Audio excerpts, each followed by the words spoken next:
I made that dream a reality. The team at Discovery Balloons picked us up right at our hotel bright and freaking early, 4:30 in the morning, and even provided a little breakfast. Something that struck me immediately was how the energy in the village was buzzing, like as if something really special was about to happen. We watched the pilot inflate the balloon, we met our fellow passengers, and before we knew it, we were floating. Oh shit, we're off the ground now.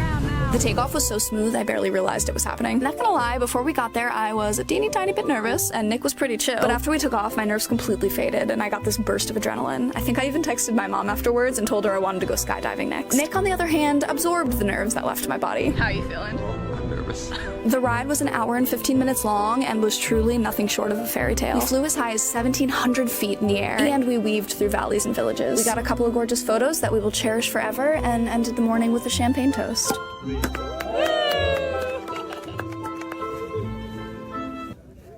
Excuse me, why do you look like that? It's Halloween. Halloween's on Friday. Oh, we dress up all week. It's festive.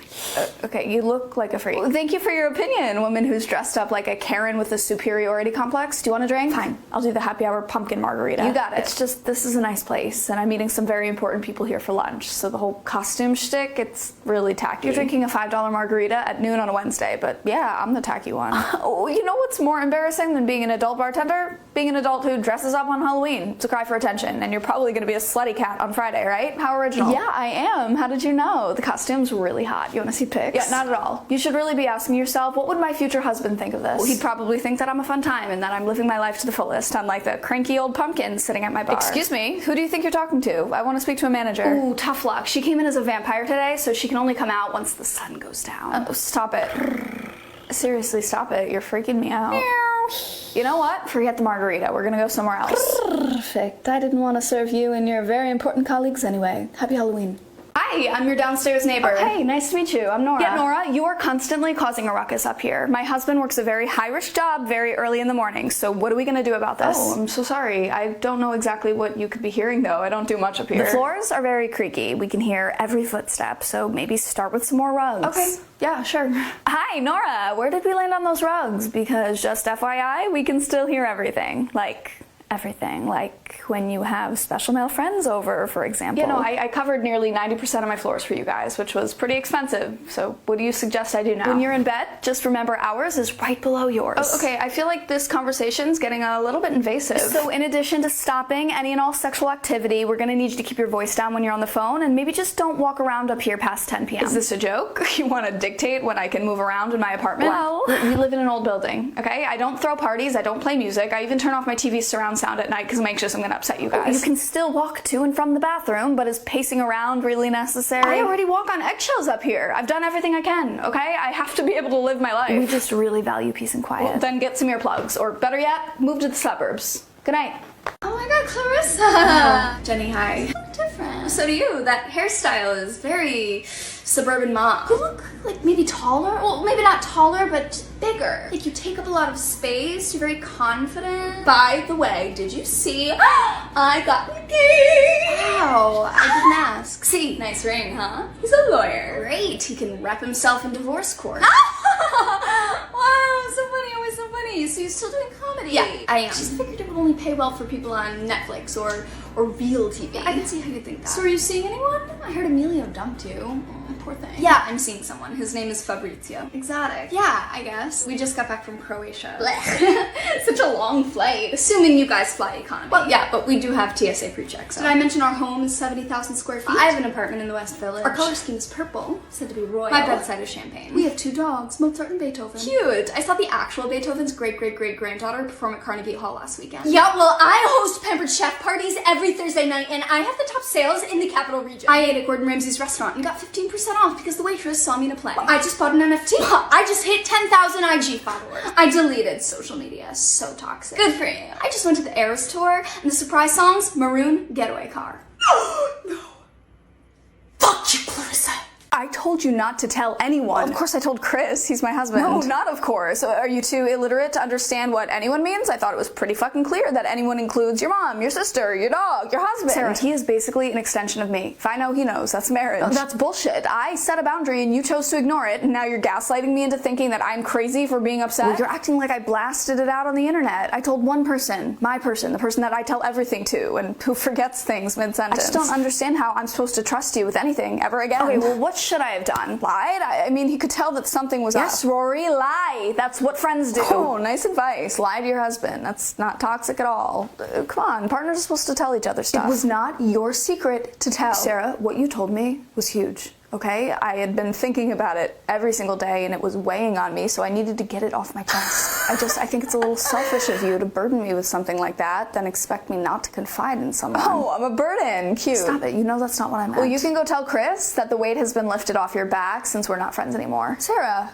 Maria, I have asked you a million times to please do your dishes right after you use them. Okay, and I mostly do. Are you kidding? You've maybe done one dish since moving in here. I always end up doing them for you. Well, maybe because you can't let a dish sit for more than half a second, right? Like, if you don't want to do them, don't. Just let it sit in the sink and it'll get done. Dirty dishes sitting in the sink for a week doesn't work for me. I don't want bugs. Come on, it wouldn't be a week, but you wouldn't know that because the minute I finish a meal, you're waiting in the wings, ready to swoop in and lecture me on my bad habits. This is my home. I deserve to live in a clean space. Oh, I know it's your home. You remind me every time I breathe too loud. It's just frustrating. I'm not your mom. I shouldn't have to clean up after you. Yeah, exactly, Rachel. You're not my mom, and I don't want to have to live under a microscope as if you are. Not everyone feels the need to clean the second a crumb hits the counter. When I'm done eating, I'm allowed to digest a little, and then I'll get to the dishes when I get to them. And when will that be? When our lease is up? Haha. And you know what else really drives me up a wall? When I'm in my bedroom and I hear you audibly huffing and puffing out in the kitchen. Like, message received. You don't need to throw a tantrum. Well, then maybe show a little more respect, okay? You have a roommate, Maria. You can live in filth all you want when you can afford your own place. And you can live in your sterile little dollhouse when you can afford your own place. Excuse me. Hi, yeah, could you turn off all the TVs? My son isn't allowed screen time during meals. This is a sports bar, so we need to be playing sports. Right, but it's not like anyone's watching. It's empty. Well, yeah, it's empty right now, but happy hour starts in 30 minutes. So turn them off for 30 minutes. Yeah, no. We want to attract a crowd. If people peer in and see that all the TVs are off, they'll go next door. Okay, well, is there a separate room we could go in without TVs? Yeah, as a matter of fact, we do. It's called Karen's Kitchen. Wow, okay, now you're just being inconsiderate. Honey, he can see screens from every single table at this restaurant. Yeah, that's kind of the point of the layout. Look, I'm sorry, but we can't change the whole vibe for one person. Oh, okay, real nice. Apparently vibe is more important than the well-being of a child. Man, if you don't want your child having screen time, why bring him to a sit-down dinner at an ale house? Sweetie, you're entitled to a child-free life, not a child-free world. Of course, absolutely. That's what's said about babies getting antsy on planes, not parents requesting to adjust the atmosphere of somebody's business. You know, I'm sure your boss will be thrilled when he sees my review that states the bartender creates a hostile environment for families. Not nearly as thrilled as if he walked in here and saw all the TVs off during baseball season. You know what? Whatever. We'll take our business elsewhere. Great. I hear Panera is really committed to screen-free dining. Yo, can I get a Guinness and a... Brad? Oh, shit. What a pleasure. I didn't know you worked here. Yes, you did. Hey, babe. Hi. Oh, really? You brought your new girl here? Well, wait, what? Brad, is this your ex? Is this some sort of mind trick? Why would you bring me here? I didn't know. That's bullshit. You know, I never got the opportunity to tell you you're a fucking asshole. It's my fault, really. I'm pathetic. I swirled you into all of my poems just for you to lie, cheat, and now you're bringing your new hot girlfriend here and flaunting her at my place of employment. Jesus, Brad, how many bartenders in New York have you fucked? Just the 3, baby, I swear. That's a lie. Shut up. Let's just go somewhere else, okay? Yeah, that would have been a great move in the first place. No? You're just trying to prove to me that you have pretty exes? I believe you, okay? I mean, she looks just like me. You clearly have a type. So predictable. Here. Thanks. You're a jerk. Yeah, get out of our bar. Yo, what the fuck? This is Balenciaga! Yeah, I don't give a damn. Hey, Brad, this is the ex I was telling you about? Oh, hell no. You got some balls showing your face in here. Get out. Thank you. Drinks on me for the rest of the night for having to deal with him. You're a queen. I'll take a gin martini. My kind of woman. Should we make out? Okay, I get off at 11.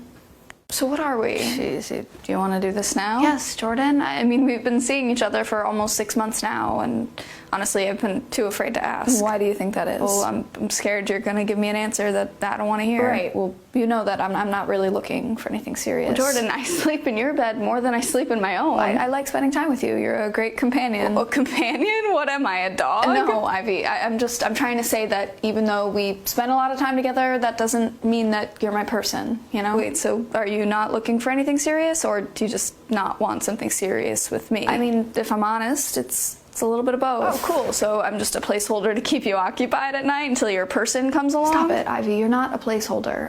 I thought we were just having fun. How are we even supposed to know if we're each other's person if we don't give this relationship an actual chance? We're obviously attracted to each other. Hey, there's just not that thing there between us. Jordan, just because we're in an exclusive relationship doesn't mean that we have to get married tomorrow. It'll give some time to let that thing grow. Look, I'm a little blindsided here. I thought you knew what this was. Well, yeah, but things change. Relationships grow.